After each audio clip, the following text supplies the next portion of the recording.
Today, I want to go over the basics of a solar panel system and ways that you can utilize it in your home that I've learned in the past 3 years of having one.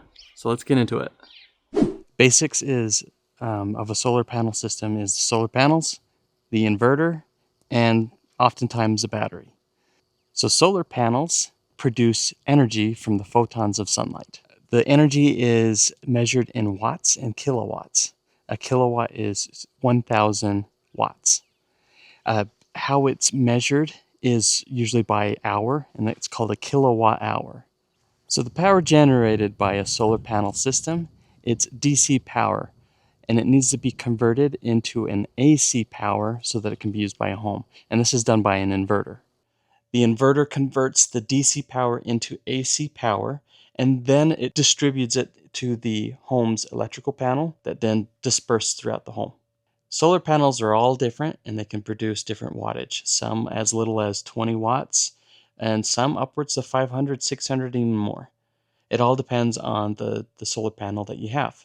So you can find out the size of your array by getting the amount of solar panels that you have and then times that by the wattage that it can produce. So for an example, if you have solar panels that produce 375 watts and you have 20 of them, your array size is 7.5 kilowatts.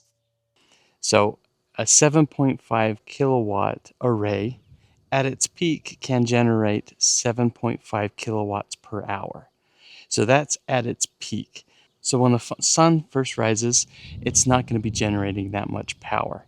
And as the sun rises and it's at its peak, that's when your array is going to be performing the best. And that best is the cap, which is 7.5 kilowatt hours. In the summer, when the days are longer, you're going to see your system generating more power. In a winter, when there's less light, less daylight, you're going to see less power being generated by your system. And then, of course, you have the days when you have cloud coverage and your power is not going to be generated as much because the sun is being blocked by the clouds. So power being generated by your solar panel system can be used in your home. Any excess power that's generated by the system that's not being used in the home is going to be fed back into the grid. So the grid is what's referred to as the power companies. So when we generate more power than we can use, it's fed back into the grid. And then likewise, if our system is not generating enough power for us in the home, then we pull that power from the grid so that we can power our home and be with continuous power. The basics of solar system is the solar panels and then the inverter. Newer systems are now being outfitted with batteries. This battery that I have here is a 10 kilowatt battery. So what that means is during the day when we are getting our power being generated and we're using it in our home, that excess power that we use, instead of feeding it into the grid, actually feeds into our battery and charges that battery up to 10 kilowatts. Now this system, we can increase the battery size and other systems can be increased. So it can go from 10 kilowatt, 15 kilowatts, 20 kilowatts and up. Once the battery is then charged and we're still producing excess power, that's when it feeds into the grid. So on a peak day when we're generating the most power, we're going to see all our appliances in our home being powered, our solar panel being fully charged, and everything excess being fed into the grid. So now when the sun goes down and we're not generating that power anymore and it's not enough to feed the home, it's going to pull from that battery first until that battery is depleted. It will then pull power from the grid if needs be.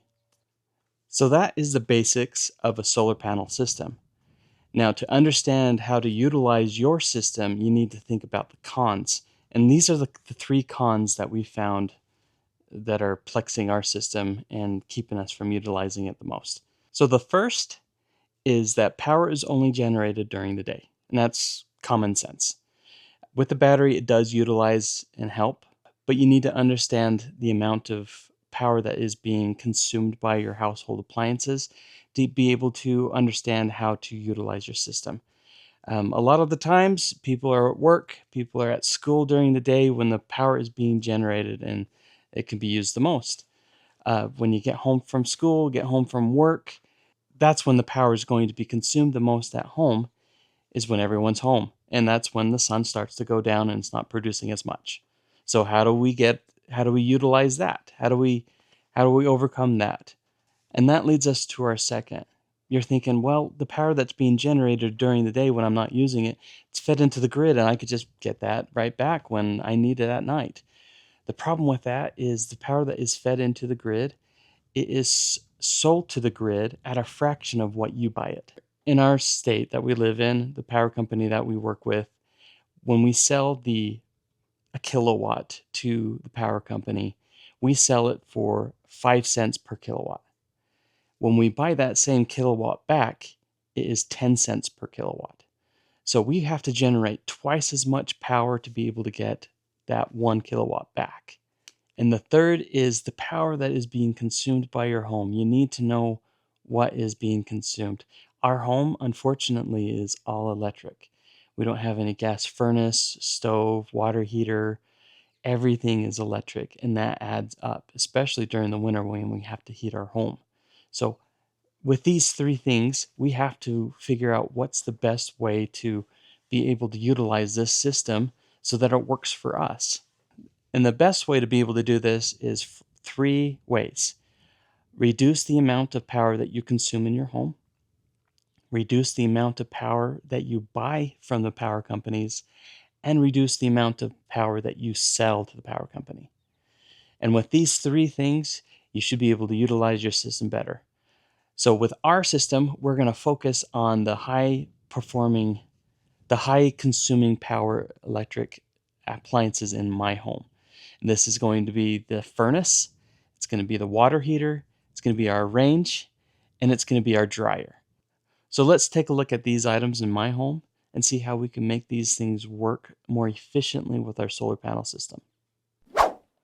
The furnace that we have in our home is an electric furnace, and it pulls a lot of power to heat the home. When it's turned on, it is pulling 15 kilowatts. That is a lot of power. 15 kilowatts at the going rate, it's about $1.60 an hour.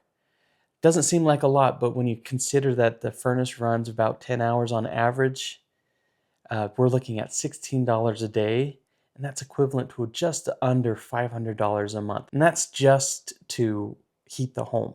$500 a month on an electric bill is crazy. So the need for the heat in our home, like any other home, happens within the night. That's when it gets the coldest, and that's when the heater needs to kick on.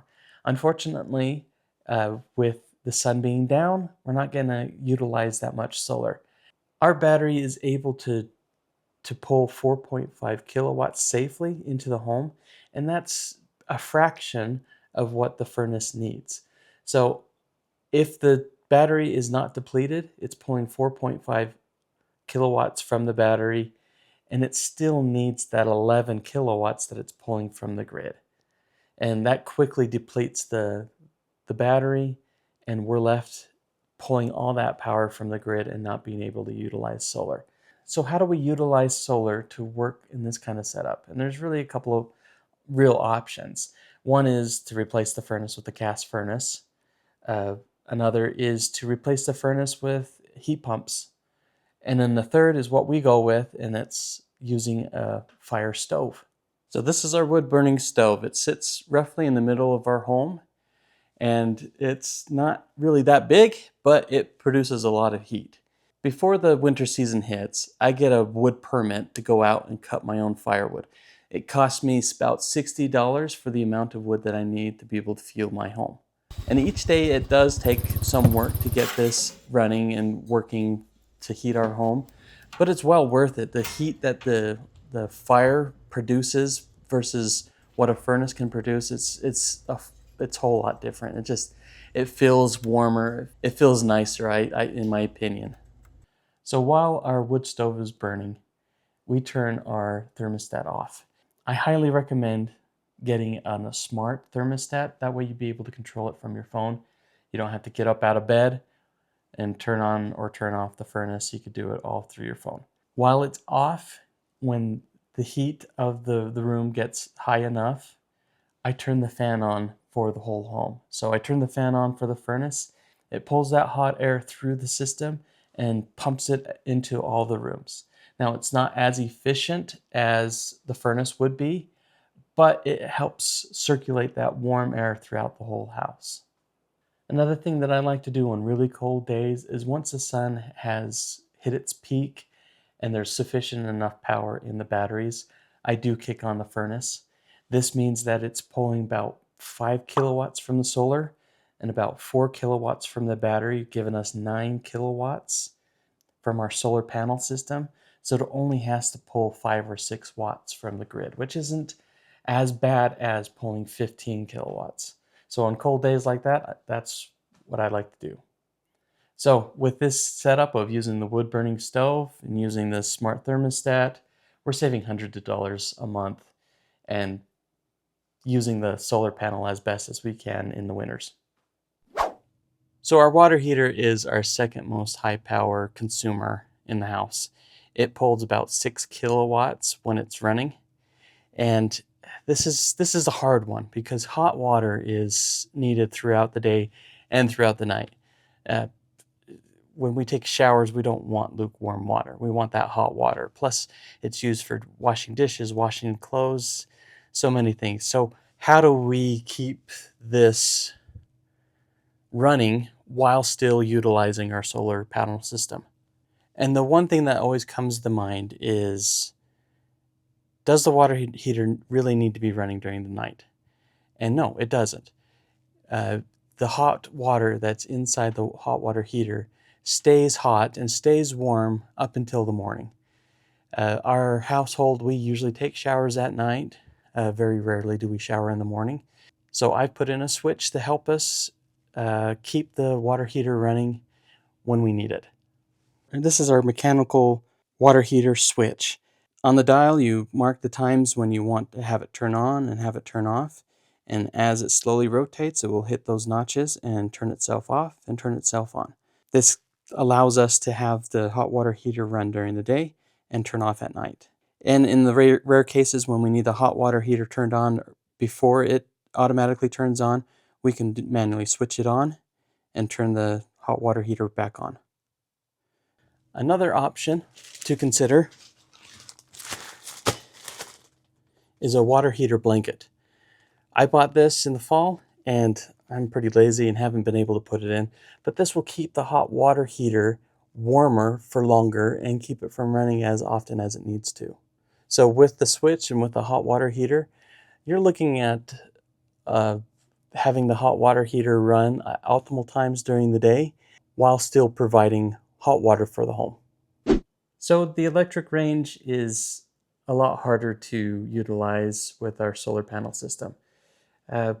We usually cook meals at night, and that's when our solar panel system is not really providing the best power for our home. So when this is running, it's pulling about 5.5 kilowatts per hour. And that draws a lot of power when you're cooking larger meals that take hours to cook. We can't really cook during the day and pre-plan, pre-meal our meals. I mean, we could, but it's that much more harder to utilize our solar around our cooking time. One thing that we did notice when we're doing those long cooks, like a whole chicken or roast, to not use the electric range, but to use crock pots. They pull a lot less power than electric range would. They're more efficient. Another thing that we like to use is an air fryer. Air fryers pull a lot less power than the electric range does, and it's very versatile, and it can cook, it can reheat, and it's a really good option besides the electric range. If you ask anyone in my family, they know how much I despise running the washer and dryer at night. It's just a pet peeve of mine. Not only are they drawing power from the grid at night and not the solar panel system, but the kids aren't also thinking about what they're wearing tomorrow until it's too late. So they're up late doing laundry. It's just a pet peeve of mine. Ideally, you want to run your washer and dryer at the peak time of your solar panel system. That's like midday, just running your washer and dryer.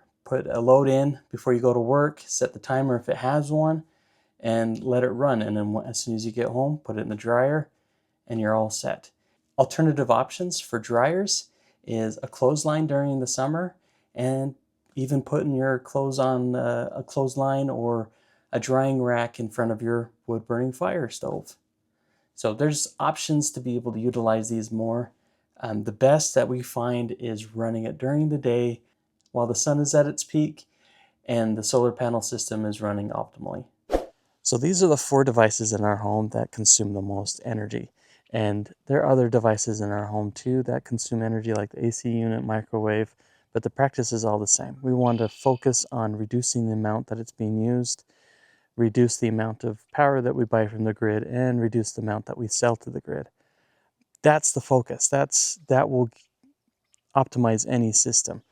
Now, our home is very unique as we are fully electric, and I would love to hear how everyone else is set up and how their system is utilized. Hopefully the things that you've heard from this video help you out in your system, and I'd like to hear from you, and I'd like to hear how everyone else is doing out there. So if you got this far, please drop a like and a comment, and I'd love to hear from you, and I hope you enjoyed. Thanks for watching.